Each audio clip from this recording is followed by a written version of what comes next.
వందే వేదాంతకర్పూరచామీకరకరండకం రామానుజార్యమార్యాణాం చూడామణిమహర్నిశం పుణ్యాంభోజ వికాసాయ పాపధ్వాంతక్షయాయ చ శ్రీమానావిరభూద్భూమౌ రామానుజ దివాకరః. లోకమంతా మంచిగా ఉండాలని కోరుకుంటాం మనమందరం కూడాను.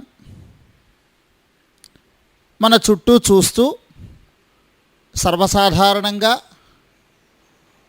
లోకంలో అయ్యో ఇంత చెడు జరుగుతోందే అని చెప్పి మన మనస్సులు చాలా బాధపడుతూ ఉంటాయి. పక్కనే అందరితో కూడా మనం తరచుగా ఇదే మాట అంటూ ఉంటాం, ఏమండి లోకం చెడిపోతోందండి అని, విలువలు పడిపోతున్నాయండి అని అంటాం. కాస్తంత వయస్సు మళ్ళినటువంటి వారైతే మా చిన్నతనంలో అయితే ఇలా ఉండేదా అని నొక్కులు నొక్కుతూ సాగతీతలు కూడా సాగతీస్తూ ఉంటారు.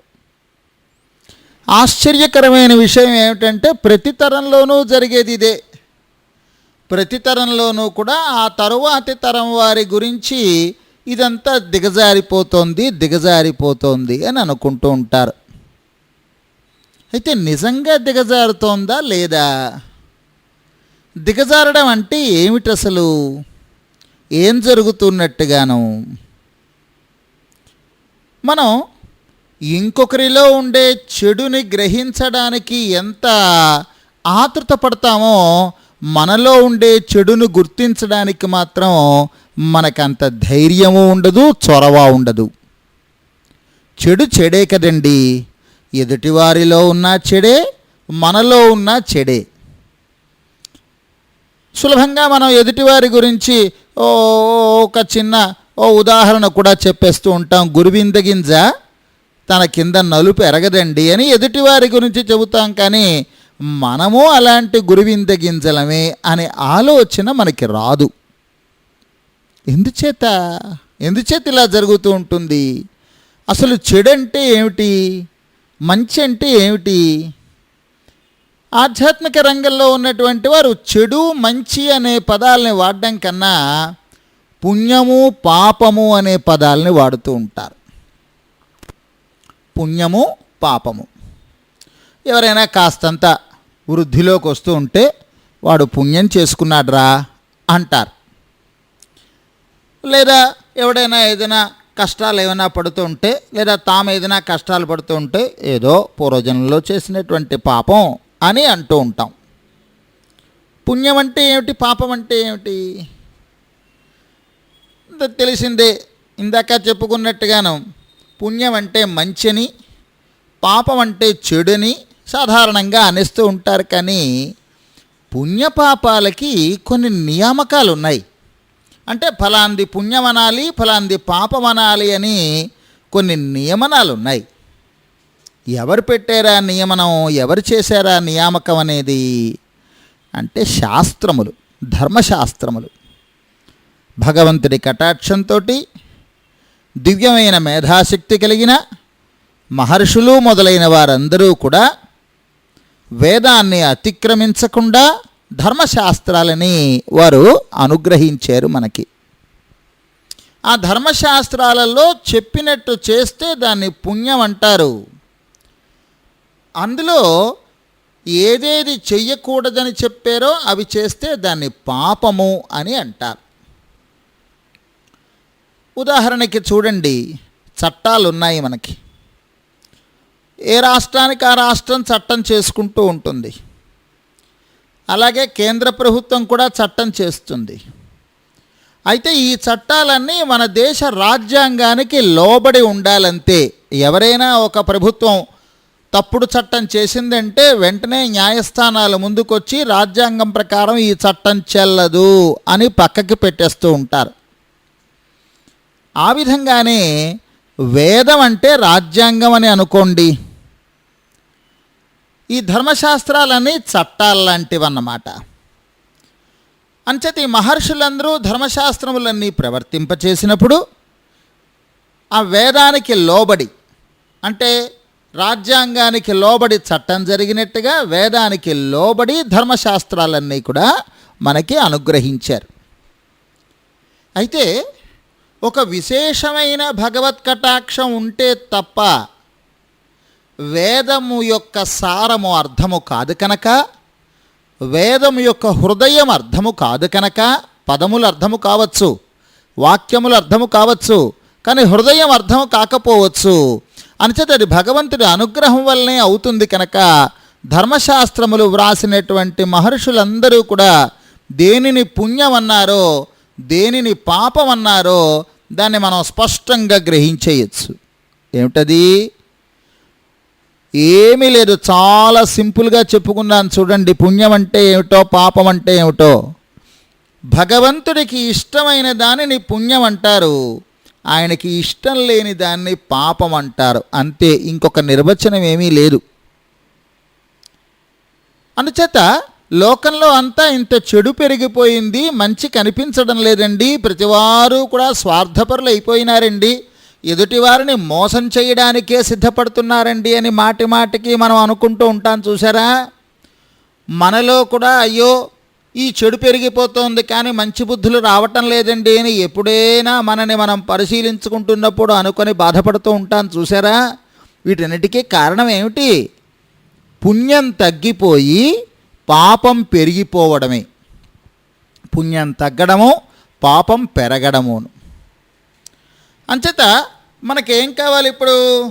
పుణ్యం వికసించాలి, పాపం తొలగిపోవాలి.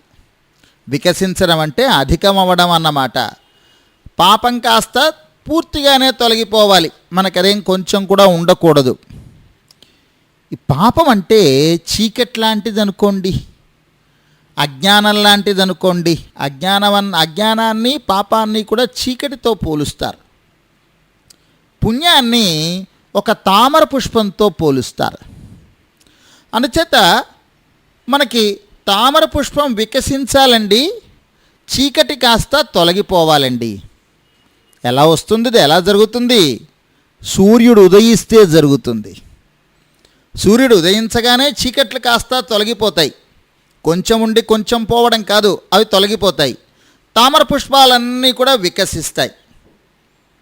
అదిగో ఇప్పుడే అనుసంధానం చేశాను చూసారా ఒక శ్లోకాన్ని, మళ్ళా చెప్తాను. పుణ్యాంభోజ వికాసాయ పాపధ్వాంతక్షయాయ చ అని కదా అనుసంధానం చేశాం. పుణ్యం అనే అంభోజం తామర పుష్పం వికసించడానికి, పాపధ్వాంతం పాపం అనేటువంటి చీకటి తొలగిపోవడానికినట ఒక సూర్యుడు ఉదయించాడట. ఎన్నాళ్ళైందో తెలుసా ఉదయించి? అబ్బో, ఇంచుమించుగా 996 సంవత్సరాలు అయిపోయిందండి ఆ సూర్యుడు ఉదయించి.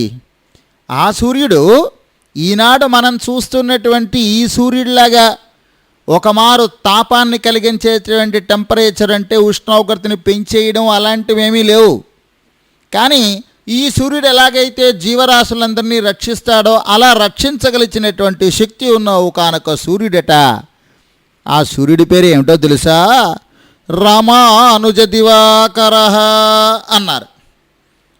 ఆయన ఎటువంటి వాడు? శ్రీమానావిరభూద్భూమౌ.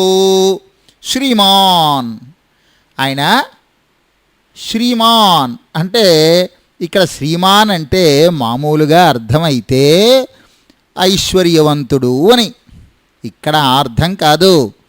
భగవంతుడి కైంకర్యాన్ని సంపూర్ణంగా లభింపచేసుకున్న ఒకానొక మహానుభావుడు రామానుజులు అని అంటారు వారిని.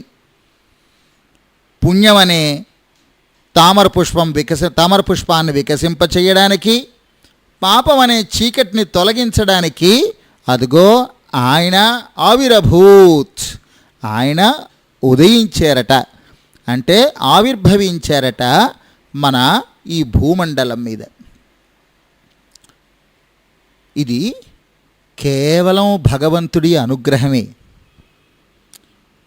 భగవంతుడు అనేకమైన అవతారములు, మత్స్యకూర్మాది అవతారములు వరుసగా ఎత్తుతూ వస్తూ శ్రీకృష్ణావతారంతో మనకి ఈ చతుర్యుగం, ఈ కల్పంలో ఉన్నటువంటి అవతారాలు మనకి ముగిసే. ఇంకా కల్కి అవతారం ఇంకా రాలేదు మనకి, ఇంకా ఎప్పుడో, ఇంకా ముందరెప్పుడో వస్తుంది.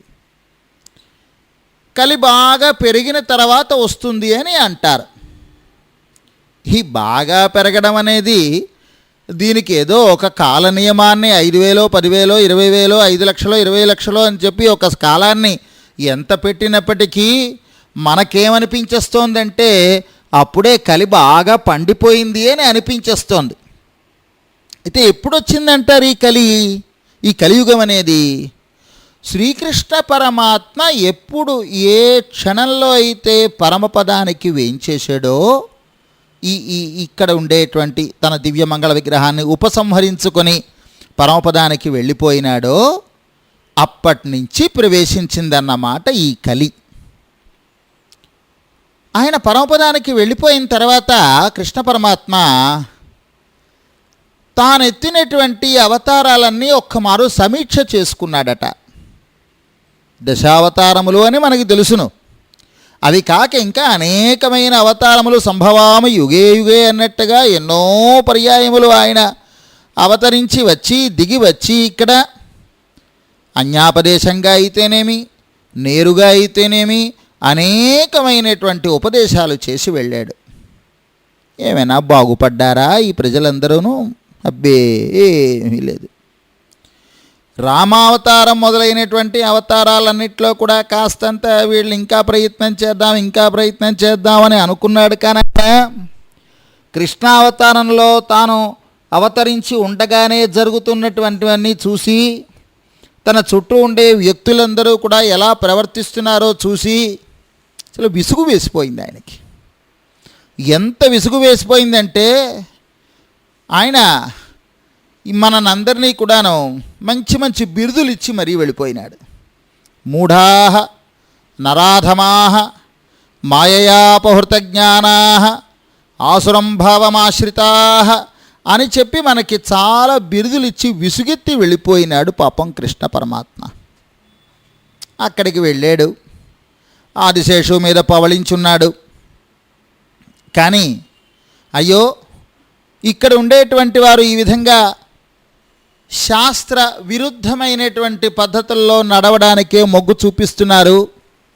యథార్థతత్వాన్ని, భగవతత్వాన్ని అంటే తన తత్వాన్ని ఎంత వివరించినప్పటికీ కూడా వీరికి స్పష్టంగా తెలియటం లేదు. ఎప్పుడో మొదట్లో అవతరించినప్పుడు నేను తిరియక్ స్వరూపములు అంటే జంతువులు, పక్షులు మొదలైనటువంటి రూపములతో అవతరించినప్పుడు వారు తమకి సజాతీయులు కారణ ఉద్దేశంతో తన ఉపదేశాన్ని వినలేదేమో, నా ఉపదేశాన్ని వినలేదేమో అనుకున్నాడట ఆయన భగవంతుడు. మొదటంతా మత్స్య, కూర్మ, వరాహ ఈ రూపములు కదా.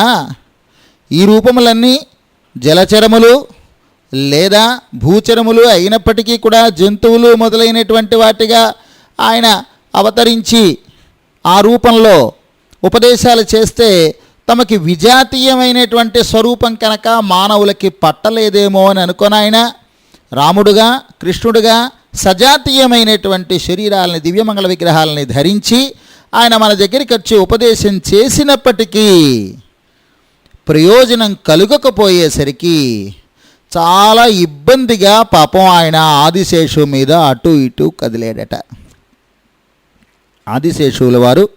ఆదిశేషువులంటే అనంతుల వారు. వారికి వీరి బాధ అర్థం కాలేదు, కానీ ఏదో ఇబ్బంది పడుతున్నారు అని చెప్పి తెలిసింది. అడిగారట, ఏం స్వామి, ఏమి ఇలాగ కొంచెం మనస్సుని చిన్నపుచ్చుకో ఉన్నట్టున్నారు అని అడిగాడట అనంతుల వారు పరమాత్మని.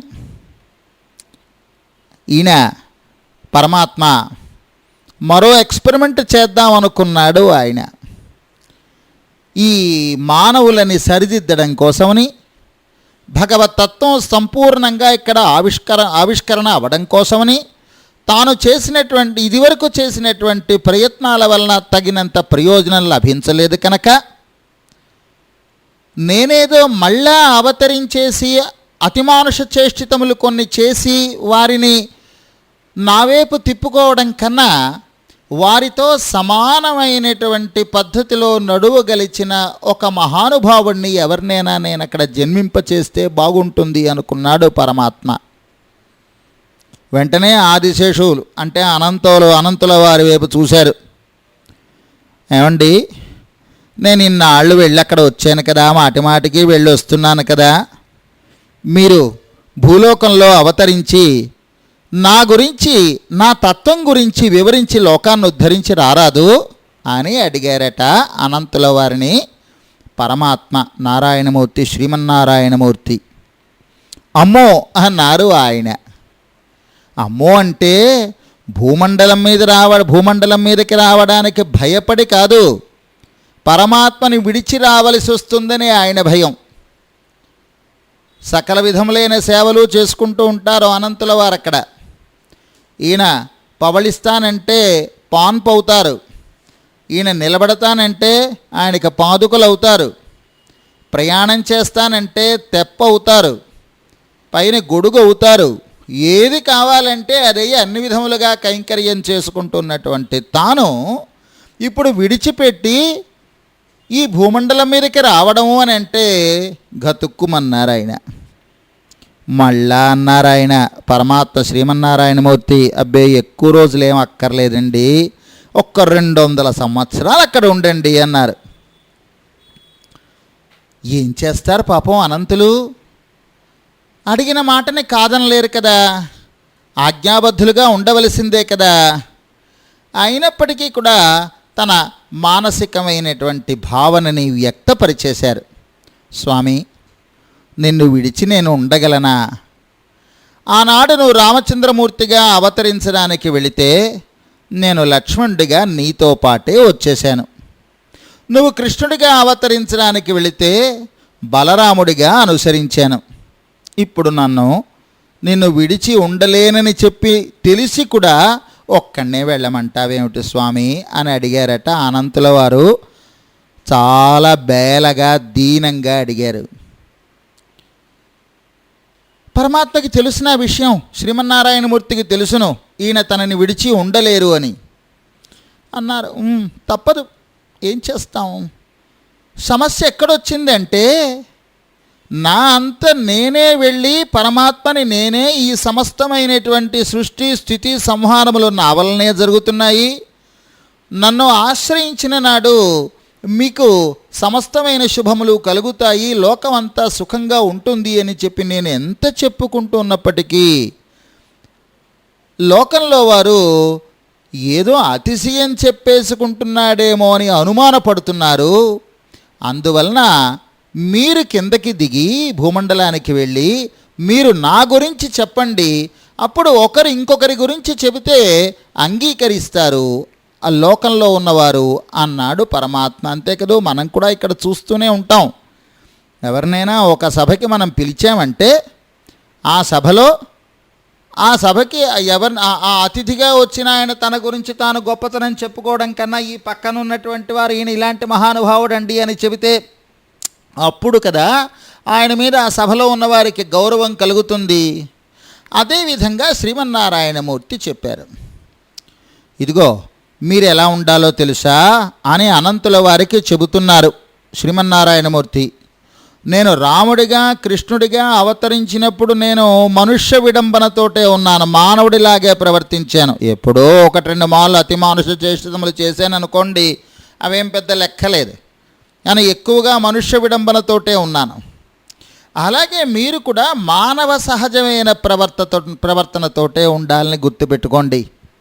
అయితే ఎప్పుడెప్పుడు అవసరమైతే అప్పుడప్పుడు నేను స్వయంగా మీ లోకోజ్జీవన ఉద్యమాన్ని నేనే ముందుకు నడుపుతూ ఉంటాను, మీరేం కంగారు పడవలసిన అవసరం లేదు అన్నారు శ్రీమన్నారాయణమూర్తి అనంతులతోటి.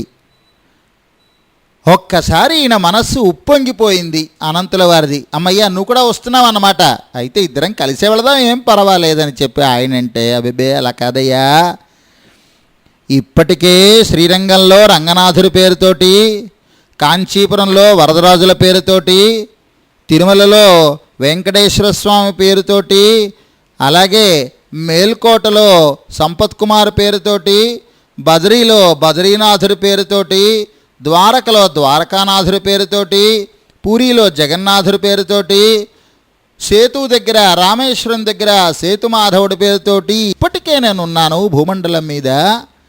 ఇదిగో ఆ రూపాలతోటే నేను మిమ్మల్ని ముందుకు నడిపిస్తూ ఉంటాను సుమా, విగ్రహ రూపంగా ఉన్నటువంటి నేనే అన్నాడు పరమాత్మ. వెంటనే ఈయన సంతోషంతో పరమాత్మ ఆదేశాన్ని శిరసావహించడానికి, తర్వాత అక్కడ కూడా విరహం అనేది ఉండదు కనుక ఒక్కసారి భూమండలం వైపు ఆదిశేషుల వారు చూశారట, ఎవరి కడుపున తాను జన్మించవచ్చా అని. ఆనాడు కూడా రామావతార సమయంలో కూడా ఒకమారు దేవతలందరూ కూడా ఈ దశరథ మహారాజు అశ్వమేధయాగం పూర్తి చేసి పుత్రకామేష్టికి సిద్ధపడుతున్న సందర్భంలో పరమాత్మని విష్ణుమూర్తిని శరణు పొందేసరికి సరే అని వారికి అభయం ఇచ్చిన ఆయన పరమాత్మ విష్ణుమూర్తి ఆయన భూమండలం వైపు చూసి తాను అవతరించడానికి సిద్ధపడి పితరం దశరథం రోచయామాస అని అంటారు. అంటే దశరథ మహారాజుని తన తండ్రిగా అంగీకరించాడు అని అన్నట్టుగా ఈయన కూడా ఎవరి కడుపున జన్మిద్దామా అని అనంతుల వారు అలా చూస్తున్నారట. ఎప్పుడు 1017వ సంవత్సరంలో, అంటే ఇప్పటికీ 996 సంవత్సరాలు అనుకోండి ఇంచుమించుగాను, అంతకాలం అయిపోయిందన్న, అంతకాలం క్రితం అన్నమాట. ఆ సమయంలో సరిగ్గా అక్కడ భూమండలం మీద భారతదేశంలో ఈనాడు మనం చెన్నై అంటున్నాను చూసారా, మెడ్రాస్ అని చెప్పి అంటున్నాము. అక్కడ ట్రిప్లికేన్ అని ఒకటి ఉన్నది ఇప్పుడు పేరులోను, అప్పట్లో తిరువెళ్ళిక్కేణి అనేవారు. ఆ ట్రిప్లికేన్లో ఆ తిరువెళ్ళిక్కేణి దగ్గర ఒక చిన్న సరస్సు ఉండేది, ఇప్పుడు ఉన్నదనుకోండి. ఆనాడు ఇంకొంచెం విశాలంగా ఇంకొంచెం సుందరంగా ఉండేది. సరిగ్గా ఈయన ఈ కిందకి అనంతుల వారు చూసి ఒక నిర్ణయానికి వస్తున్నటువంటి సమయంలో ఆ రోజు చంద్రగ్రహణ స్నానాలు చేస్తున్నారు అక్కడ చాలామంది. అందులో కేశవ సోమయాజీ అని ఒక మహానుభావుడు, కాంతిమతి అని ఆయన ధర్మపత్ని, వీరిద్దరూ కూడా స్నానం చేసి ఒక్కొక్కరు ఒక్కొక్క విధమైన కోరికలు కోరుకుంటూ ఉంటారు కదా. అక్కడ చిన్న ఆలయం ఉన్నది, చిన్నదంటే మరీ చిన్నదేం కాదు, పార్థసారథి ఆలయం అని. ఈనాడు మీలో చాలామంది చెన్నై వెళ్ళి అక్కడ దర్శనం చేసుకొని ఉంటారు, ట్రిప్లికేన్లో పార్థసారథి స్వామి ఆలయం అని చెప్పి. అక్కడికి ఈ ఆలయం దగ్గర ఉండే ఈ సరస్సులో వీరు స్నానం చేసి ఒక్కొక్కరు ఒక్కొక్క కోరిక కోరుకుంటూ ఉంటే ఈ కేశవ సోమయాజీ కాంతిమతి అనే వారిద్దరూ కూడా అక్కడ వేయించేసిన పార్థసారథి స్వామిని 2 చేతులు జోడించి, మాకు ఒక పుత్ర సంతానం, అది కూడా ఒక ఆదర్శవంతమైన జీవనాన్ని గడిపి లోకంలో ఉన్న వారందరికీ కూడా ఆదర్శంగా ఉండగలిచిన ఒక పుత్ర సంతానాన్ని మాకు లభింపచేయవలసింది అని సరిగ్గా వీరు ప్రార్థన చేస్తున్నటువంటి సమయంలోనే అనంతుల వారు ఇటువైపు చూడడం, వెంటనే పరమాత్మ వైపు ఒక మారు చూడడం, సాభిప్రాయంగాను పరమాత్మ కూడాను తల ఆడించడం, ఓకే కానివ్వండి అన్నట్టుగా అన్నమాట, సరే అన్నట్టుగానో ఆడించడం జరిగిపోయినాయి. వెంటనే ఆ గర్భంలో ప్రవేశించారు అనంతుల వారు. కాంతిమతీదేవి గర్భంలో ప్రవేశించారు. క్రమంగా నెలలు నిండాయి. పింగళనామ సంవత్సరం వచ్చింది. మేషమాసం అంటే అది సౌరమానంలో చెబుతున్నాం, మన లెక్కల్లో అయితే చైత్రమాసం అనుకోండి. మేషమాసం వచ్చింది. లగ్నం కర్కాటక లగ్నం. ఆ చైత్రమాసంలో కూడా శుక్లపక్షం, పంచమి తిథి, ఆ రోజు గురువారం, కొన్ని ప్రాంతాల్లో లక్ష్మీవారం అని కూడా అంటారు, గురువారం, ఆరుద్ర నక్షత్రం. అదిగో ఆ సమయంలో కేశవ సోమయాజికి కాంతిమతులకి వారి స్వస్థలం శ్రీపెరుంబుదూర్, ఈనాడు చెన్నైకి కొంచెం దూరంలో శ్రీపెరుంబుదూర్ అని చెప్పేసి ఈనాడు చాలా ప్రసిద్ధి చెందినటువంటి అక్కడ ఒక తేజోరాశి జన్మించింది. సూర్యుడిలా వెలిగిపోతున్నట్ట ఆ శిశువు.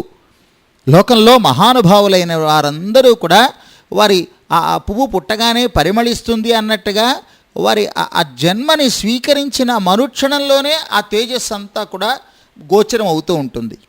అలాగా ఆ సూర్యుడిలా వెలిగిపోతున్నటువంటి ఆ శిశువును చూసి ఆ కేశవ సోమయాజి అయితేనేమి, కాంతిమతీదేవి అయితేనేమి వారు చాలా మురిసిపోయినారట. ఆ సమయం ఎలా ఉందట, ఇందాక చెప్పుకున్నాను చూసారా, సరిగ్గా అది సమయం.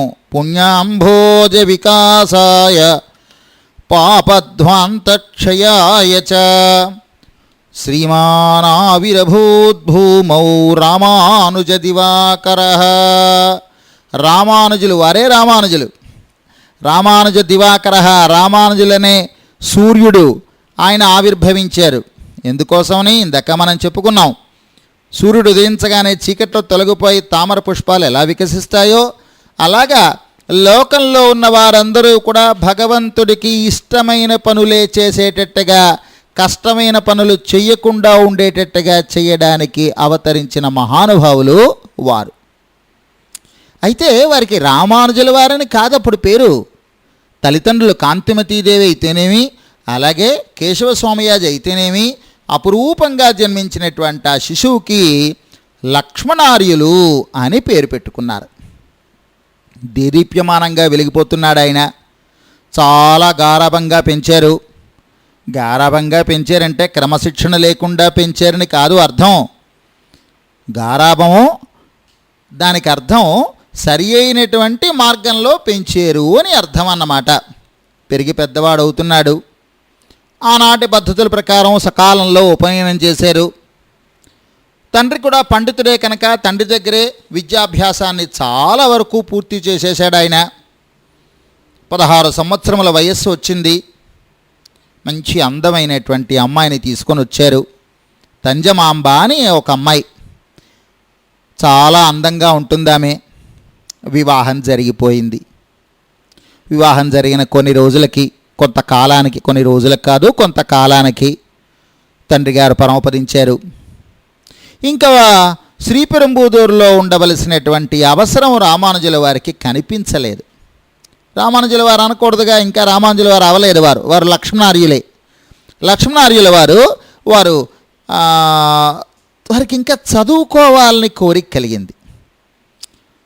ఇంకా చదువుకోవాలని విద్యాభ్యాసం తండ్రి దగ్గర చేశారు. కానీ ఒక ప్రాథమిక దశ అంటే వేదములని, ఉపనిషత్తులని వాటి మూలమాత్రంగా అభ్యాసం మాత్రం జరిగింది. మూలమాత్రమైన అభ్యాసం జరిగింది. ఇంకా మరిన్ని వివరాలు తెలుసుకోవాలి, చదువుకోవాలి అని అనుకున్నారు. ఆనాడు చదువులకి కాంచీపురం పెట్టింది పేరు. అందుకని ఇక్కడ ఈ శ్రీపెరుంబుదూరులో ఉండడం వలన చదువు ఇంకా కొనసాగదు అని చెప్పి అనుకున్నారో ఏమిటో. అంచేత ఆయన భార్యని అలాగే తల్లిని ఇద్దరిని తీసుకొని కాంచీపురం చేరుకున్నారు లక్ష్మణార్యుల వారు. అక్కడ ఒక ఇల్లు తీసుకొని కొంతకాలం పాటు ఉన్న తర్వాత క్రమంగా చుట్టూ ఉండేటువంటి పరిసరాలని పరిశీలించి వేదాంత విద్యాలయాన్ని యాదవ ప్రకాశకులు అనేవారు నడుపుతున్నారు. వారి విద్యాలయంలో చేరారు వీరు. ఏం చెప్పమన్నావయ్యా అని అడిగారు యాదవ ప్రకాశుల వారు ఈ పిల్లవాడిని. అంటే ఉపనిషత్తుల వ్యాఖ్యానం కావాలండి అన్నారు ఈయన. ఓ అలాగే చెప్తానన్నారు ఆయన. ఆ యాదవ ప్రకాశులు అనేవారు వారు మంచి పండితులు, చాలా చాలా చాలా చక్కగా చదువుకున్నటువంటి వారు పెద్దల దగ్గర. ఆయన దగ్గర చాలామంది శిష్యులు ఉండేవారు.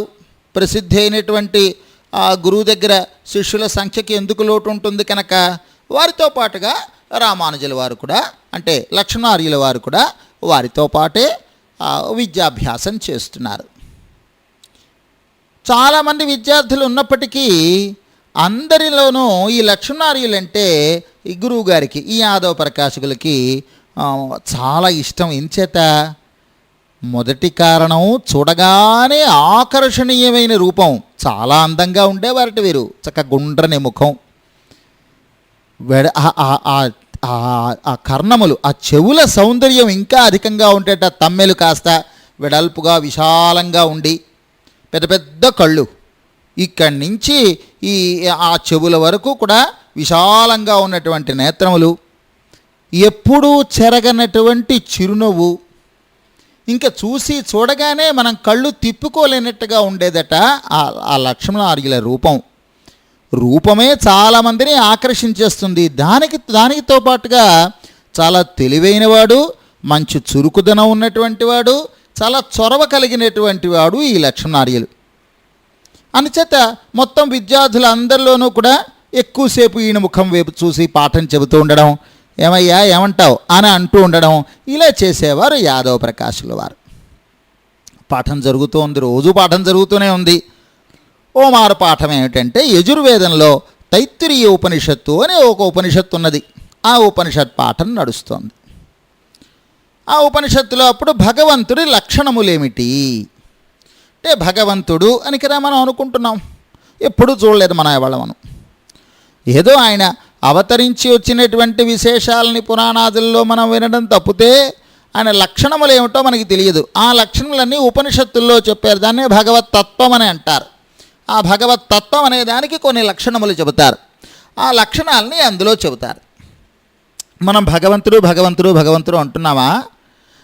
ఆ ఉపనిషత్తులో భగవంతుడు అన్న పేరంత చట్టుకుని మనకు కనిపించదు. బ్రహ్మ అంటూ ఉంటారు, పరబ్రహ్మ అంటూ ఉంటారు. మనం ఎందుకైతే భగవంతుడు అనాలి, బ్రహ్మ అనకుండాను? మనకు చిక్కోటి బ్రహ్మ అనగానే మనకు ఆ 4 ముఖాలు ఉండి సరస్వతీదేవికి భర్తగా ఉన్నటువంటి ఆయనే గబుక్కుని మనకు మనసులో తడతాడు తప్ప, మనకి బ్రహ్మ అంటే భగవంతుడు పరమాత్మ అన్న మాటలు చటుక్కుని మనకి జ్ఞాపకం రావు. అందుకోసమని చెప్పి మనం భగవంతుడు అని అనుకుంటూ ఉంటామన్నమాట. నిజానికి ఉపనిషత్తుల్లో మాత్రం బ్రహ్మ అని అంటారు. అలాగే ఇంకో తమాషా ఏంటో తెలుసా? ఉపనిషత్తుల్లోనూ ఈశ్వరుడు అంటూ ఉంటారు. ఈశ్వరుడు అంటే ఈ బ్రహ్మే అన్నమాట, నియామకుడు అని అర్థం అన్నమాట. అంతే తప్పితేనో మనం ఈనాడు ఈశ్వరుడు అని అనగానే శిరస్సు మీద గంగ ఉండి, అలాగే మెడలో నాగుపాములు ఆభరణంగా ఉండి, చేతిలో త్రిశూలం ధరించి ఉంటాడు చూసారా? ఆయనని ఒకవేళ ఉపనిషత్తుల్లో వివరించాలంటే రుద్రుడు అంటారు. అలాగే ఇందాక చెప్పుకున్నటువంటి 4 ముఖాలు ఆయన చెప్పాలంటే చతుర్ముఖ బ్రహ్మ అంటారు. వేదాంతంలో పరిభాష వేరు, పౌరాణికమైన లౌకికమైన పరిభాష వేరు. అంతే ఎప్పుడైనా వేదాంతం చెప్పుకునేటప్పుడు బ్రహ్మ అనొస్తే పరమాత్మ, ఈశ్వరుడు అనొస్తే నియమించేవాడు అంటే పరమాత్మ అని అర్థం తప్ప మనం అనుకునే చతుర్ముఖ బ్రహ్మ లేకపోతే రుద్రుడు అని కాదన్నమాట. ఇదొక్క మాట మనం గుర్తుపెట్టుకుంటే సులువుగా ఉంటుంది మనకి ముందు మనం తెలుసుకోవలసిన విషయాల్లోనూ. అలాగా ఈయన ఈ భగవంతుడి లక్షణాలు అంటే బ్రహ్మ లక్షణాలు చెబుతున్నారు ఈ యాదవ ప్రకాశకుల వారు. అదిగో ఆ తరగతి గదిలో లక్ష్మణార్యుడు మొదలైనటువంటి విద్యార్థులందరికీ ఎత్తుకున్నారు వాక్యాన్ని. సత్యం జ్ఞానమనంతం బ్రహ్మ అన్నారు. మంచి ఉత్సాహంగా వింటున్నారు విద్యార్థులందరూ. కొత్త టాపిక్ వచ్చేసరికల్లా, కొత్త పాఠం ప్రారంభించేసరికి ఈనాటి తరగతుల్లోనే ఉత్సాహం ఉంటుంది కదా, ఆనాడు ఉండదా? చకచకా చెబుతున్నారు ఈయన యాదవ ప్రకాశుల వారు. బ్రహ్మ లక్షణములలో ప్రధానమైనవి సత్యము, జ్ఞానము, ఆనంత్యము. రాసేసుకుంటున్నారు గడగడ అందరూ, పిల్లలందరూ కూడాను, విద్యార్థులు అని రాసేసుకుంటున్నారు. లక్ష్మణార్యులు కూడా రాసేసుకున్నారు. వెంటనే యాదవ ప్రకాశుల వారు అన్నారు, సత్యమనగా అసత్యము కానిది అన్నారు. టక్కన ఆగిపోయినారు లక్ష్మణార్యుల వారు. సత్యమనగా అసత్యము కానిది, ఇదేమిటి, ఈ నిర్వచనం ఏమిటి అనుకున్నాడు ఆయన. కానీ గురువుగారు ఏమనడానికి వీల్లేదు. ఆయనకి ఆ నిర్వచనంలో ఏదో తేడా ఉందనిపించింది. మిగిలిన వాళ్ళందరూ రాసేసుకుంటున్నారు మామూలుగా నోట్సు. ఇంకా ఈయన కంటిన్యూ చేస్తున్నారు గురువుగారు. జ్ఞానమనగా అజ్ఞానము కానిది అన్నారు.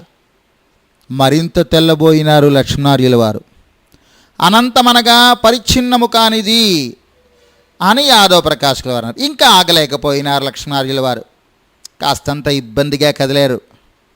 గురువుగారు వెంటనే చూశారు. నాయన రాసుకోవడం లేదేమి అని అడిగారు. చాలా ఆప్యాయంగా. ఈయనంటే చాలా ఇష్టం యాదవ ప్రకాశుల వారికి. పిల్లాడు చురుకైన వాడు, అందమైన వాడు అని చాలా ఇష్టం. అంటే ఈయన కొంచెం సందేహంగా, గురువుగారు నేరుగా ఉండే అర్థాలు చెప్పుకోకుండా ఇలా చుట్టూ తిప్పి ఎందుకండి చెప్పుకోవడం అన్నాడు ఆయన. ఈసారి అదిరిపోవడం అనేది తోటి విద్యార్థులందరూను. ఏం సాహసం, ఏం సాహసం! గురువుగారు పాఠం చెబుతుంటే, ఉపనిషత్తుల పాఠం చెబుతుంటే ఆయన చెప్పిన దాన్ని చుట్టూ ఉన్నట్టుగా చుట్టూ తిరిగి చెబుతున్నారేమిటండి నేరుగా చెప్పకుండా అని అడుగుతాడా అని గురువుగారు ఏం సమాధానం చెబుతారా అని ఊపిరి బిగపట్టి అందరూ కూడాను ఏమంటారా అని చెప్పి ఎదురు చూస్తున్నారు. యాదవ ప్రకాశకులకు కూడా లక్ష్మణారుడు ఇలా కుండ బద్దలు కొట్టినట్టుగా అందరి ముందర అడగడం ఆయనకి లోపల నచ్చలేదు. కానీ చిరునవ్వు తెచ్చిపెట్టుకున్నారు. ఎన్నాయనా నేరుగా చెప్పే అర్థమే ఏముంటుందంటావు అన్నారు. వెంటనే ఈయన ఈ లక్ష్మణార్యుల వారు, అంటే మన రామానుజుల వారు అన్నమాట, అప్పటికి ఇంకా లక్ష్మణార్యులే వారి పేరు. ఏమండి, సత్యం అంటేను మార్పు చెందనిది అని చెప్పేసుకోవచ్చు కదా, లేదా శాశ్వతమైనది అని చెప్పేసుకోవచ్చు కదా. అసత్యము కానిది అనదాల్లో సరసమే ఉన్నదండి. అందులోనూ జ్ఞానం అంటే స్వయం ప్రకాశకమైందని చెప్పుకోవచ్చు కదా, లేదా అచేతనం కన్నా వేరైనది అని చెప్పుకోవచ్చు కదా. అనంతం అంటే ఇంతే అని నిర్ణయించ సాధ్యం కానిది అని చెప్పుకోవచ్చు కదా అని తన మనస్సులో ఉండే భావాన్ని వ్యక్తపరిచాడు లక్ష్మణార్యులు. నిజమే, లక్ష్మణార్యుల వారు తండ్రి దగ్గర చేసిన విద్యాభ్యాసం కేవలం మూలమాత్రం. అంటే వేదములైతేనేమి, ఉపనిషత్తులైతేనేమి, ఇతిహాసములైతేనేమి, ధర్మశాస్త్రములైతేనేమి, పురాణములైతేనేమి మూలమాత్రంగా చదువుకున్నారు. వ్యాఖ్యానాన్ని చదువుకోలేదు ఆయన. ఆ వ్యాఖ్యానం చదువుకుందుకే ఇక్కడికి వచ్చారు, గురువుగారి దగ్గరికి, యాదవ ప్రకాశుల వారి దగ్గరికి వచ్చి చేరారు. కానీ మహానుభావులైన వారి మేధాశక్తి ఉంటుంది చూసారా, మనం ఊహించలేనంతగా పరిగెడుతూ ఉంటుంది. ఇప్పుడు మీరు చైల్డ్ ప్రాడజీ అని ఒకటి విన్నారా పదం? చైల్డ్ ప్రాడజీ, బాలమేధావులు అని మనం పేపర్లో చూస్తూ ఉంటాం అప్పుడప్పుడు.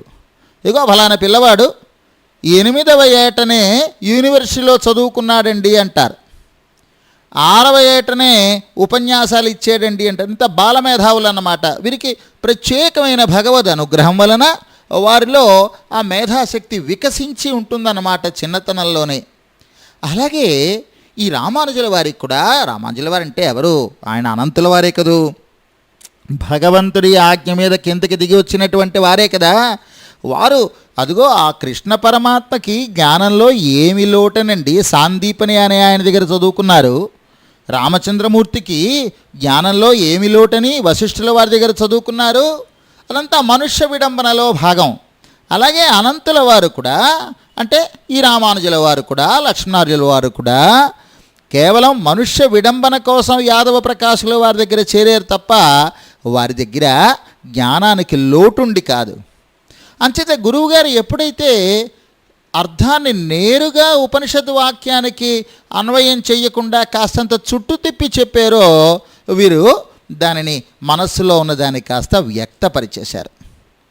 విన్నారు గురువుగారు, బాగానే ఉందనిపించింది అర్థం, కానీ మనస్సు అంగీకరించలేదు. అంటే ఏమిటయ్యా నీ ఉద్దేశం ప్రకారం ఈ సత్యము, జ్ఞానము, ఆనంత్యము అనేవి బ్రహ్మకి విశేషణాలంటావా, గుణాలంటావా అని అడిగారు. వెంటనే ఈయన ఈ పిల్లవాడు, ఈ లక్ష్మణార్యుడు, ఎందుకు కాకూడదు గురువుగారు, సత్యత్వ, జ్ఞానత్వ, ఆనంత్యత్వ గుణములతో కూడి ఉన్న పరమాత్మ అని కదూ అన్నాడు. ఏమీ అనలేదు ఈయన గురువుగారు, ఊరికే తలమారు పంకించారు. సరేలే అన్నారు. ఆ పూటకి తరగతి కాస్త ముగించేశారు. పిల్లవాడు అందంగా ఉన్నాడు, తెలివైనవాడు, చురుకైనటువంటి వాడు, చొరవున్నవాడు అని ప్రేమించారు గురువుగారు లక్ష్మణార్యుల్ని. కానీ తను చెప్పింది చెప్పినట్టు గ్రహించేస్తే ఆయన మీద ప్రేమ ఉంటుంది, కంటిన్యూ అవుతుంది, కొనసాగుతుంది.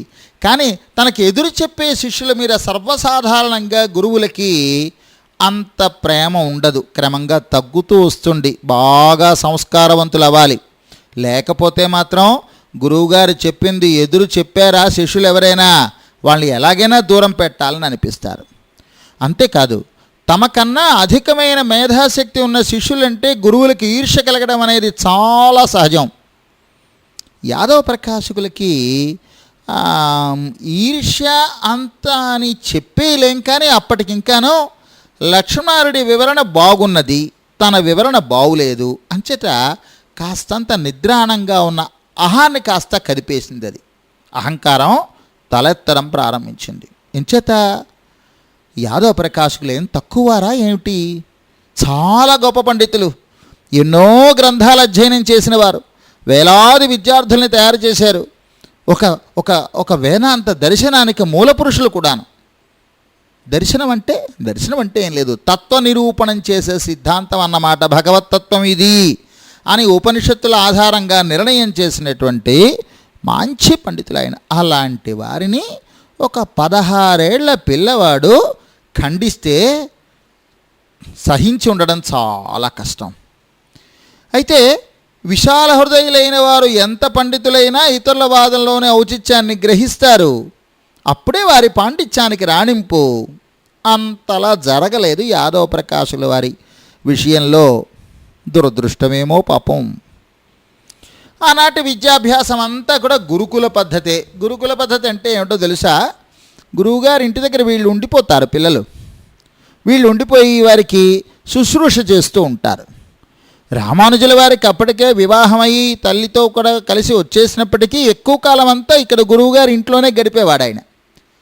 శుశ్రూష చెయ్యనే వాడికి విద్య అబ్బదు అనే ఒక నియమం. వేదాంత శాస్త్రం అసలు అబ్బదట, శుశ్రూష చేసి తీరవలసిందే. ఈనాటి కాలంలో లాగా ఇది వేదిక మీద కూర్చోబెట్టేస్తారు ఈ గురువుగారిని, ఈ శిష్యులందరూ కలిసి ఆయన మైకు పెట్టుకో 4 మాటలు టపా టపా టపా టపా 4 విషయాలు చెప్పేస్తారు. అంతా వినేసి వీళ్ళు రూపాయో అర్ధ అక్కడ పెట్టేసి లేచి వెళ్ళిపోతారు. వీళ్ళకి అంచేత వేదాంతం వీళ్ళకి వంట బట్టను పట్టదు, వాళ్ళు చెప్పింది ఎందుకు రాణింపుకు రాదు. ఆనాటి కాలంలో అలా ఉండేది కాదు. ప్రతి పని శుశ్రూష చేయాల్సిందే గురువుగారికి. ఆయన పక్క వేయడం దగ్గర నుంచి, ఆయనకి స్నానం చేయించడం దగ్గర నుంచి, ఒళ్ళు రుద్దడం దగ్గర నుంచి అన్ని విధములైనటువంటి సేవలు, వంట వండడం, భోజనాన్ని పెట్టడం, ఇవన్నీ కూడా చేస్తేనే వాడికి ఏ సమయంలో అయినా చెప్పేస్తూ ఉండేవారు గురువుగారులు. ఇప్పట్లాగా క్లాసులు టైములు ఆ టైంకి వెళ్ళడం ఇది ఉండేదేం కాదు.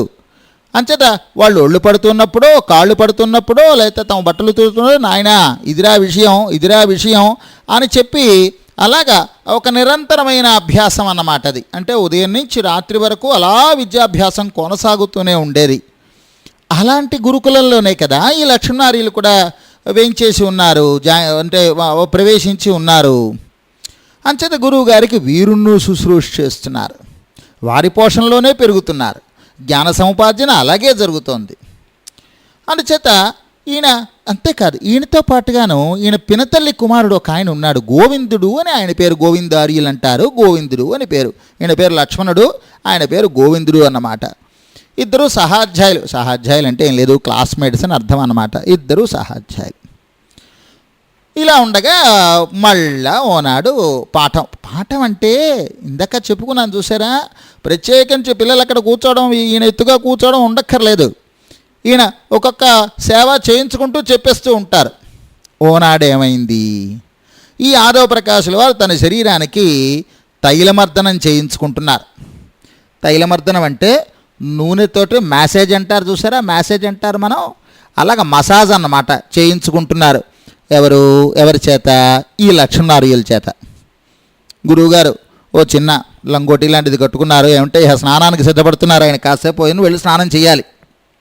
ఆయన వెనక నేను నిలబడ్డారు ఈ లక్ష్మణార్యుల వారు. వీరేమో ఆయనకి తైలమర్దనం చేస్తున్నారు. పాఠం నడుస్తోంది, ఎదురుగా పిల్లలందరూ కూర్చున్నారు. వాళ్ళందరూ కూడా పాఠాన్ని వింటున్నారు, శ్రద్ధగా వింటున్నారు. ఈయనేమో ఆ ఉపనిషత్ పాఠాన్ని యాదవ ప్రకాశుల వారు చెబుతున్నారు. పాఠం చెబుతూ ఈయన వింటున్నారు. లక్ష్మణార్యులు కూడాను చటుక్కని భగవంతుడి యొక్క దివ్యమంగళ విగ్రహాన్ని వర్ణన నడుస్తోందన్నమాట. అప్పుడు పాఠంలోను భగవంతుడి నేత్రములు ఎలా ఉంటాయంటే, వినండ్రా అబ్బాయిలు చెబుతున్నాను, వానర పృష్ఠం చూసారా, ఆ పృష్ఠం ఏ రంగులో ఉంటుంది, అదుగో ఆ రంగులో ఉంటాయి ఆయన నేత్రాలు అన్నారు. ఆ తెలివి తక్కువ పిల్లలందరూ తల వంచుకో రాసేస్తున్నారు తప్పితే వాళ్ళకి ఇంకేమీ అందులో ఔచిత్యమో అనౌచిత్యమో అనేటువంటి ఆలోచన వారికి రాలేదు. లక్ష్మణార్యులు మాత్రం ఇది విని ఇదివరకటి అర్థాన్ని విని అదిరిపడ్డారు. ఈసారి అదిరిపడలేదు, దుఃఖంతో కన్నీటిని ధారగా జార్చారు. జల జల జల ఆయన కంటి వెంట నీరు కారిపోయింది. ఎక్కడొస్తుందంటారా ఇది? సామవేదం అని ఒక వేదం ఉంది, తెలుసు కదా మీకు. వేదాలు 4 అని: ఋగ్వేదం, యజుర్వేదం, సామవేదం, అథర్వణ వేదం. అందులో ఆ సామవేదంలో ఛాందోగ్యం అని ఒక ఉపనిషత్తు ఉన్నది. ఇందాక ఉపనిషత్తు ఎక్కడిది? సత్యం జ్ఞానం అనంతం బ్రహ్మ అనేది యజుర్వేదంలోది. యజుర్వేదంలో తైత్రీయోపనిషత్ అది. అక్కడ సత్యం జ్ఞానం అనంతం బ్రహ్మ అన్న విషయాన్ని చెప్పినప్పుడు రామానుజుల వారికి నచ్చలేదు ఈ గురువుగారు చెప్పింది. ఇక్కడ ఇది సామవేదంలో ఛాందోగ్యం అనే ఉపనిషత్తు. ఇందులో భగవంతుడి దివ్యమంగళ విగ్రహ సౌందర్యాన్ని వర్ణిస్తూ ఆ ఉపనిషత్తు ఏమంటుందంటే, తస్య యథా కప్యాసం పుండరీకమేవ మక్షిణీ అంటుంది. అంటే మామూలుగా అయితే దాని అర్థం ఏంటో తెలుసా? సూర్యుడి చేత వికసింపచేయబడిన పద్మముల వంటి నేత్రములు కలవాడు భగవంతుడు అని అర్థం. అంచేత సూర్యుడి చేత వికసింపచేయబడిన అంటే కప్యాసం అన్నమాట. ఆ కప్యాసం అన్న పదాన్ని దగ్గర ఈయన పొరపాటు పడిపోయినారు. కప్యాసం అన్నదాన్ని ఈయన ఎలా అనుకున్నారు? కపి ప్లస్ ఆసం అని అనుకున్నారు. కపి అనగానే 2 అర్థాలు. ఒకటి కోతి, మనందరికీ తెలిసిందేను. రెండవది సూర్యుడు అని. కపి అంటే వానరం అని అందరికీ తెలుసు కదా. సూర్యుడు అర్థం ఎలా వస్తుంది? కం పిబతీతి కపిహి, నీటిని తాగేవాడు. సూర్యుడు మరి నీటిని తాగుతూ ఉంటాడు కదా. అందుచేత కపి అంటే సూర్యుడనే అర్థం ఉన్నది, అలాగే వానరం అనే అర్థము ఉన్నది. ఆసం అంటే ఆశ్రయణము, వికసింపచేయడము అని ఒక అర్థము. ఆసనం అంటే తెలుసు కదా, పృష్ఠమని కూడా ఒక అర్థం ఉన్నది. ఈయన సందర్భాన్ని అనుసరించి అర్థాన్ని తీసుకోవాలి తప్ప, ఇప్పుడు భోజనం చేస్తున్నారు అనుకోండి మీరు, రే ఆ సైంధవాన్ని ఇలా పట్టరారా అన్నారనుకోండి. సైంధవం అంటే 2 అర్థాలు. ఒకటి ఉప్పని, 2 గుర్రమని. మీరు భోజనం చేస్తూ నాకు సైంధవం కావాలి అని అడిగితే ఉప్పు పట్టుకొస్తారా లేకపోతే గుర్రాన్ని పట్టుకొస్తారా? ప్రయాణానికి సిద్ధపడుతున్నారు, సైంధవం పట్టరారా అన్నారు, గుర్రాన్ని పట్టుకొస్తారా ఉప్పు పట్టుకొస్తారా? అదిగో అలాంటి తెలివి తక్కువ పనే జరిగిపోయింది ఇక్కడ. కపి అంటే వానరం అనే అర్థం ఉన్నప్పటికీ, ఆసనం అంటే పృష్ఠము అనేటువంటి అర్థం ఉన్నప్పటికీ, ఇక్కడ వర్ణిస్తున్నది దేన్ని? భగవంతుని యొక్క దివ్యమంగళ విగ్రహాన్ని, ఆయన నేత్రాలని వర్ణిస్తున్నప్పుడు అంత నీచమైనటువంటి ఉపమానాన్ని తీసుకుంటారా? చాలా ఆశ్చర్యం అన్నమాట. అందుచేత ఈయన యాదవ ప్రకాశ్ గారు ఇలా వివరించేసరికి భగవంతుడికి జరిగిన ఈ అపచారాన్ని సహించలేకపోయినాడు ఆయన. లక్ష్మణార్యుల వారు కన్నీరు బొట్ట బొట్ట బొట్ట కన్నీరు కార్చేశాడు. ఆ వేడి కన్నీరు చుక్కలు చుక్కలుగా తన భుజాల మీద పడేసరికి చటుక్కన వెనక్కి తిరిగి చూశారు యాదవ ప్రకాశులు. ఆయన అర్థం అంటే చెప్పేశారు తప్పితే కోతి పృష్ఠమని అంతకుమించి ఆలోచన ఆయనకి వెళ్ళలేదు. అంచేత వెనక్కి తిరిగి ఏమైందా అని చూశారు. లక్ష్మణార్యుల విశాలమైన నేత్రాల నుంచి దుఃఖాశ్రువులు రాలి పడుతుంటే పాపం అనుకున్నారు. తనని ఎదిరిస్తే సహించలేకపోయినారు. కానీ నిజానికి అందమైన రూపం, అసాధారణ మేధాశక్తి ఉన్న లక్ష్మణార్యులు అంటే చాలా ఇష్టమే కదా ఆయనకి. వెంటనే, నాయనా చేతులు ఏమైనా నొప్పెడుతున్నాయా? నా శరీరానికి మద్దన చేస్తూనో అనారోగ్యంగా ఉందా అని అడిగారు పాపం. అంటే ఇంకా ఆగలేకపోయినాడు లక్ష్మణార్యులు. గురువుగారు, పరమపురుషుడు దివ్యమైన నేత్రాలకి అంత నీచమైన ఉపమానం ఎలా చెప్పగలిచారండి అంటూ భోరుమని ఏడిచేశాడు ఆయన. ఊహించలేదు ఆయన ఈ స్పందనని. గురువుగారు, భగవంతుడి మీద ఈ చిన్ని కుర్రవాడికి ఇంత ప్రేమ ఉన్నదా? ఆశ్చర్యపోయినారు. అంతేకాదు ఆయనకి అయోమయం కూడా కలిగింది.